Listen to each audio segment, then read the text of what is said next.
अस्सलामुअलैकुम, आई am Urooj Hara, your English language instructor. I hope you all are well. आज की इस वीडियो में हम फ्यूचर की बात कर रहे हैं। फ्यूचर के तमाम टेंसेस की तरफ इशारा कर रहे हैं कि फ्यूचर यानी हमारे हाल यानी प्रेजेंट है, पास्ट हमारा माजी, और आने वाला कल जो हमारा मुस्तकबिल है। मुस्तकबिल में हम सेंटेंसेस कैसे बनाएंगे। फ्यूचर के सेंटेंसेस बनाने के लिए हमारे पास तीन मेन टेंसेस का इस्तेमाल बहुत ज्यादा आम है। ऑल्दो हमने दो का इस्तेमाल पहले कर लिया था, लेकिन इनको in form of the comparison हम पहली बार डिस्कस करने जा रहे हैं, तो ये वीडियो आपके लिए बहुत ज्यादा इंपॉर्टेंट होने वाली है। सबसे पहले हम बात करते हैं कि व्हाट इज फ्यूचर। अगर हम फ्यूचर के हवाले से बात करें तो बिना किसी डाउट के हमारे ध्यान में एक सवाल बिल्कुल क्लियर है कि आने वाला वक्त हमारा फ्यूचर कहलाता है, यानी मुस्तकबिल कहलाता है।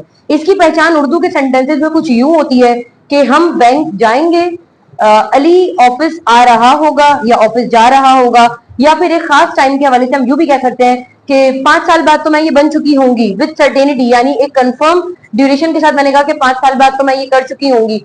तो ये मुख्तलिफ तरह के सेंटेंसेस हैं और इनकी आखिरी पहचान हम यही कह रहे होते हैं कि कोई मुस्तकबिल का सेंटेंसेस कैसे हो सकते हैं कि हम कोई काम करेंगे। तो जब हमारे पास ये की बात आ रही होती है, इस तरह के सेंटेंसेस हमारे फ्यूचर में जाते हैं। तो फ्यूचर के सेंटेंसेस के लिए हमारे पास 3 अहम टेंसेस हैं और ये आपके लिए एक बिल्डिंग ब्लॉक हो सकता है फ्यूचर को समझने में। तो जरा इसको हम कंसंट्रेशन के साथ स्टार्ट करते हैं। सबसे पहले हम बात कर रहे हैं फ्यूचर की, और यहाँ पर मैंने ऑलरेडी लिखा है कि there are 3 types of the sentences: future simple, future progressive and future perfect. सबसे पहले हम फ्यूचर सिंपल की बात करेंगे, देन फ्यूचर प्रोग्रेसिव की एंड फ्यूचर परफेक्ट की। अगर आप में से बहुत सारे लोग इस कंफ्यूजन का शिकार हैं कि फ्यूचर परफेक्ट में हैव आता है या हैज आता है, तो उन तमाम सवाल के जवाब भी हम आज की इस वीडियो में आपके साथ शेयर करेंगे। फ्यूचर सिंपल की हम बात कर रहे हैं। इसकी सिंपल पहचान है कि कोई काम होगा, कोई काम होगा। मैंने एक बहुत ही वैग यानी एक अनक्लियर वे में, एक बहुत वसी डायरेक्शन में अपने स्टूडेंट्स को कहा कि कल हम इंस्टीट्यूट आएंगे, हम कल इंस्टीट्यूट आएंगे। मैंने वहां टाइम मेंशन नहीं किया, या मैंने उस टाइम के एंडिंग पॉइंट के हवाले से बात नहीं की कि हम कितने बजे तक आ चुके होंगे। एक सिंपल सी बात की है कि स्टूडेंट्स हम कल इंस्टीट्यूट आएंगे। ऐसे ही हम एक मिसाल देते हैं कि कल हम घूमने जाएंगे। कब जाएंगे, कितने बजे जाएंगे, या वहां से कितने बजे आ चुके होंगे, हमारा ये कंसर्न नहीं है। तो जब आप किसी से सिर्फ डायरेक्टली फ्यूचर की बात करते हैं कि मैं कोई काम करूंगा, तो इस तरह के जुमले बनाने के लिए आपने एक टेंस हमारे पास आता है, that is called future simple. और इसको आप कुछ आसानी के लिए ऐसे भी याद रख सकते हैं कि ये सिंपल सेंटेंसेस को सपोर्ट करता है, यानी ऐसा मुस्तकबिल का जुमला जो एक सादा मतलब आपको देता है, वहां पर फ्यूचर सिंपल लगेगा। ऑल्दो ये बात हम सबको पता है कि फ्यूचर के सेंटेंसेस में हमें लफ्ज विल का इस्तेमाल लगाना होता है। सबसे पहले हम एक एक को डिस्कस करेंगे, देन आपको कंपैरिजन समझ आएगा। यहां तक ये बात क्लियर है कि जब मैं फ्यूचर की बात करने लगी हूं कि मैं कोई काम करूंगी, तो हमने फ्यूचर सिंपल से इसकी मदद ली है। और अकॉर्डिंग टू द डेफिनेशन हम देख सकते हैं एनी एक्शन। मैं फिर यहां कहती हूं कि कोई एक्शन की बात हो रही है, कोई स्टेट नहीं है, एक्शन की बात है। Any action that will happen, कि कोई काम जो होगा, कोई काम जो होगा, any action that will happen. Happen कहते हैं रुनुमा होना या वाक़ई होना। इसका फॉर्मूला हमारे पास आता है, सबसे पहले सब्जेक्ट आता है। सब्जेक्ट से मतलब होता है काम करने वाला, I, we, you, they, he, she, it. कोई भी काम करने वाला जो कहेगा कि मैं ये काम करूंगा, वो पहले आ जाएगा। देन इसके बाद आपने बेखौफ होकर विल लगाना है, क्योंकि यहाँ पर ऐसी कोई डिस्क्रिमिनेशन नहीं है कि विल कब आएगा या किसी और के साथ क्या आएगा। तमाम सब्जेक्ट के साथ विल आएगा, चाहे आप आई, वी, यू, दे की बात करें या ही, शी, इट की। देन आपने वर्ब की फर्स्ट फॉर्म लगानी है एंड ऑब्जेक्ट लगाना है। वर्ब की फर्स्ट फॉर्म एंड ऑब्जेक्ट खुद कह रहा है कि मैं वर्ब सिंपल के सेंस में बात कर रहा हूं, और इसका नेगेटिव बनाने के लिए आपने सिर्फ नॉट का इस्तेमाल करना है विल के बाद। इसकी कुछ एग्जांपल्स हमारे सामने लिखी हुई है।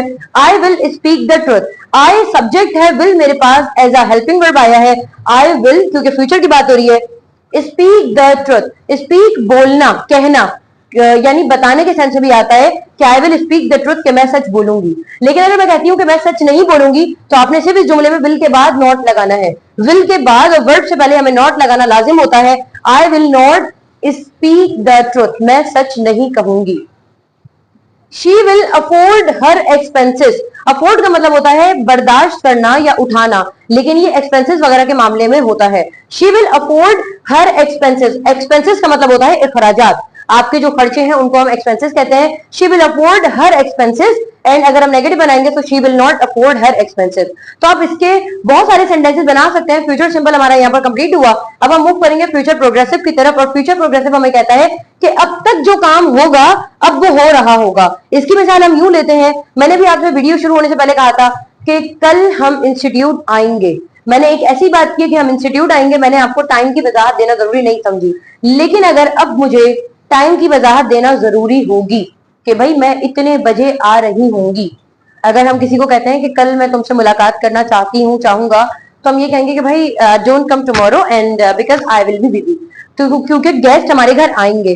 तो उसने कहा यार मैं 3 बजे तुम्हें कॉल कर लूंगा, तो आप ये कहोगे भाई 3 बजे तो वो आ रहे होंगे।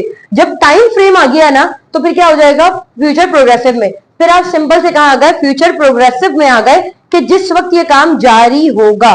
तो इसके लिए आपने सेम फॉर्मेट रखना है, लेकिन बस विल के बाद क्या आएगा, बी आएगा, एंड देन यहाँ पर वर्ब की फोर्थ फॉर्म आएगी यानी ING फॉर्म। एंड नेगेटिव में विल नॉट बी आता है, will not be, will be not कभी भी नहीं होगा, विल नॉट बी होगा। I will be having tea at 6 PM। चाय वगैरह पीने के लिए हम ड्रिंक टी नहीं कहते, हम हैव कहते हैं, and because of the ING form मैंने यहाँ हैविंग किया है। I will be having tea at 6 PM। मैं 6 बजे चाय पीऊंगी, पी रही होंगी। I will not be having tea at 6 PM। मैं 6 बजे चाय नहीं पी रही होंगी। And she will B laughing definitely. मैंने किसी लड़की की तरफ इशारा करके कहा कि वो तो हंस रही होगी यार। मतलब ये बहुत ज्यादा एक एग्जैक्ट मामला आ जाता है कि अगर मैं कहती हूँ अगर हम कोई काम कर रहे होंगे, फॉर एग्जाम्पल मैं 6 बजे पढ़ रही होंगी, आई विल बी स्टडिंग। लेकिन अगर मैं कहूं कि मैं पढ़ूंगी, पढ़ रही होंगी की बात नहीं है, अगर सिर्फ पढ़ूंगी की बात होगी तो क्या हो जाएगा, आई विल स्टडी, पढ़ रही होंगी, आई विल बी स्टडिंग। तो हमने क्या करना है, सिर्फ बी के बाद ING फॉर्म लगाना है। अगर हम इन्हीं सेंटेंसेस को कन्वर्ट करते हैं तो यूं भी हो सकता है कि I will be speaking truth and ऐसे she will be affording her expenses. And हमारे पास अब लास्ट सेंटेंस आ जाता है, that is called future perfect. And future perfect का मतलब होता है कि अब कोई काम हो चुका होगा। ये टेंस ज्यादा इस्तेमाल इतना नहीं होता है, लेकिन कभी कभी अगर हो जाए तो काफी ज्यादा मीनिंग ये देता है। फ्यूचर परफेक्ट हमें कहता है कि काम हो चुका होगा। अब तक अगर हम इसका कंपैरिजन करें तो इसका कंपैरिजन कुछ यूं था कि काम होगा, मैंने एग्जैक्ट टाइम बता दिया कि काम हो रहा होगा। अब भाई डेफिनेटली जब कोई काम हो रहा होगा तो उसका कोई एंडिंग पॉइंट भी होगा।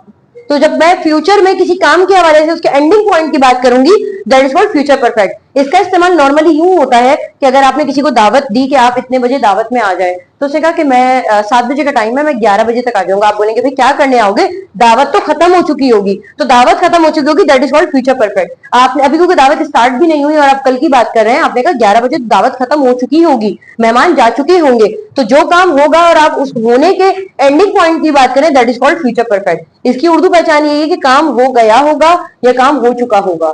तो अगर हम इसको देखें कि कोई काम फ्यूचर में कंप्लीट हो गया होगा, that is called future perfect. इसका फॉर्मूला हमारे पास आता है सब्जेक्ट के बाद विल हैव। यहाँ पर हमने देखा था हमेशा तजाद रहा, जहां पर भी इंग्लिश में हैव आया वहीं पर हमारे पास हैज भी आता रहा, लेकिन यहाँ पर सिर्फ हैव आएगा। इसका एक खास रीजन है, इंशाल्लाह हम इसको आने वाली वीडियोस में आपके साथ शेयर करेंगे। लेकिन अभी जस्ट फॉर वर्बली अगर मैं आपसे डिस्कस करना चाहूँ कि विल हैज क्यों नहीं आएगा। देखिए हैज हमारे पास एक ऐसा वोकेबलरी है जो कि आपको कंफर्मेटी कहती है। अगर मैं फ्यूचर परफेक्ट वाली प्रेजेंट परफेक्ट वाली अगर आपने मेरी वीडियो देखी है तो मैंने आपसे कहा था कि अम्मी खाना बना चुकी है, मैंने कंफर्मेटी के साथ कहा कि अम्मी ने खाना बना लिया है, वो खाना बना चुकी है। तो क्योंकि वो एक तरीके से पास्ट हो गया, पास्ट को देखते हुए मैंने हैज लगा दिया, मुझे नजर आता है कि काम कंप्लीट है। अब ऐसा काम जो कि फ्यूचर में होगा, और फ्यूचर तो वैसे भी अनसर्टेन होता है, गैर यकीनी है, ऐसी चीज जिसका अब तक एक्सपेक्टेड कोई चीज नहीं है, तो मैं उसको यही कह सकती हूँ। तो बिल्कुल अगर मैं इसको इस सेंस में कहती हूँ कि कोई चीज जो गैर यकीनी है और वो मुकम्मल हो गई होगी, तो यहाँ पर भी 100% चांस नहीं है, 1% फिर भी एम्बिगिटी रहेगी कि यार क्या पता 11 बजे पार्टी खत्म हो जाए। तो मैं आई भी यू दे की तो गारंटी मैं ले रही हूँ कि विल के साथ हैव हम लगा रहे हैं, लेकिन हम ही शी इट के साथ नहीं कह सकते विद द कंफर्मेशन कि 11 बजे अम्मी मार्केट से आ चुकी होंगी। ऐसी कंफर्मेटी हमारे पास ऐसी नहीं होती है। लेकिन इसका मजीद कंसेप्ट हम आने वाली वीडियोस में आपके साथ शेयर करेंगे, क्योंकि have and has some sort of the conformity आपको प्रोवाइड करते हैं। लेकिन फ्यूचर तो वैसे भी अनसर्टेन है, गैर यकीनी है, जो चीज अब तक आई नहीं है हम उसके बारे में बात भी नहीं कर सकते हैं, इसलिए यह हैज नहीं आता है।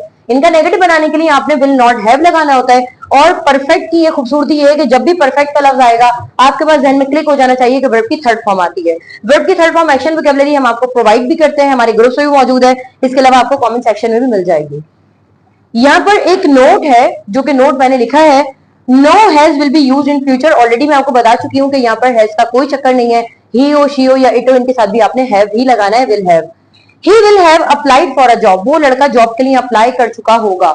मैंने यहाँ पर सिंपल सी बात की, अप्लाई की थर्ड फॉर्म लगाई है, he will have applied for a job. लेकिन अगर हम नेगेटिव बनाते हैं, he will not have applied for a job.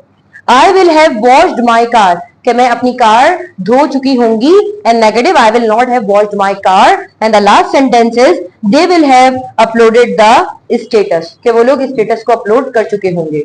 तो हम यहाँ पर with the help of this discrimination हम देख सकते हैं कि कोई काम जो सिर्फ होगा that is called future simple, हो रहा होगा फ्यूचर प्रोग्रेसिव, एंड काम होकर यानी अगर मैंने कहा कि कंप्लीट हो गया होगा तो ये हमारा फ्यूचर परफेक्ट है।